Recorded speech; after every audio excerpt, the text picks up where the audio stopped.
Hello and welcome back to Always Be Better with Mel Wyndham. Today we're going to turn to the 7 habits and talk about the emotional bank account. This is a concept Stephen Covey created to represent how safe people feel around us. Let me explain how this works. Deposits into this bank account consist of kindness, little things, courtesy, keeping commitments, honesty, listening, apologies, and so on. The more we do these to a person, the more they will like us. Withdrawals include disrespect, breaking promises, overreacting, giving orders, threatening, ignoring, and so on. These are things that make people want to stay away from us. To have good relations with others, it's best to build up the deposits so that they outweigh the withdrawals. If our deposits in a particular account result in a high balance, then our friend trusts us. He will rely on us and will in turn help us with our needs. We can even make mistakes and our friend will forgive us because our account is so high.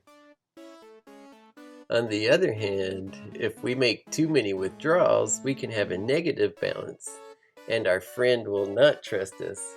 He will not rely on us, and he is likely to avoid us as much as possible.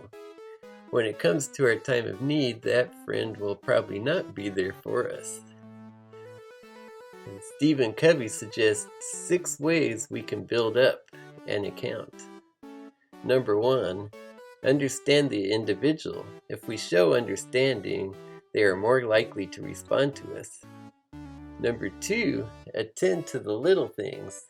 Birthdays, flowers, and small courtesies can go a long way. Number 3, keep commitments. If we follow through, our friends can count on us for future requests. Number 4, clarify expectations. Sometimes it just helps to stop, discuss, and clarify what is expected of each other. Number 5, show integrity. Being more than honest, we can show that we really walk the walk and gain people's trust. And number 6, apologize after withdrawal. We can always get back some of our withdrawal by apologizing. Okay, now that we've gone through the basic concepts, let me tell you a couple of stories. This first story is about my friend at work. We'll call him Len. So he was in this meeting and he was trying to get people to listen to him, and they wouldn't listen to him. So he blew up. He had a meltdown. And he ended up being sent to anger management. They still didn't listen to him.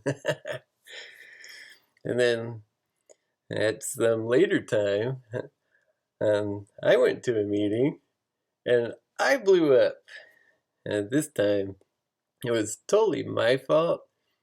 But what was different was everyone seemed to forgive me instantly. It was because I had already built up this relationship with most of the people in the room. And they just wrote it off as me having a bad day. and so that's just an example of how having a high emotional bank account with people can work to your advantage. And then there was Tom. We'll call him Tom. He came to work with us. He was a new hire. He was a strong worker. And at the same time, I was a team lead. I was giving instructions on how to build this new pricing system.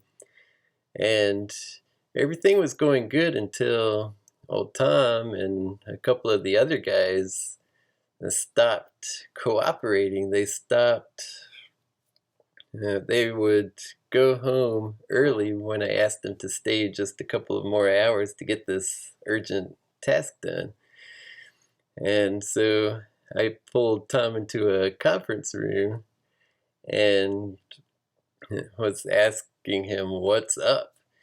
And he totally went all out on me. He was talking about how I was an unprofessional person, about how I didn't deserve to be a team lead, and that he just didn't trust me. He didn't like the way I did things, and he didn't like how I was surfing the internet every now and then, and so we sat in there for an hour just going at it. I couldn't understand why he wanted to be so insubordinate. But then, when it looked like we weren't going to be able to work things out, I said, "Well, stop. Let's take a step back. I'm going to listen. We're going to work this out." And then as I really listened to him this time, I realized two things. Number one, I had not really been building up deposits in our emotional bank account. And number two, I came to realize that all he wanted was for me to do my fair share of the work. And since I was delegating, I guess I wasn't giving enough to myself. So he felt that I was just taking advantage of people.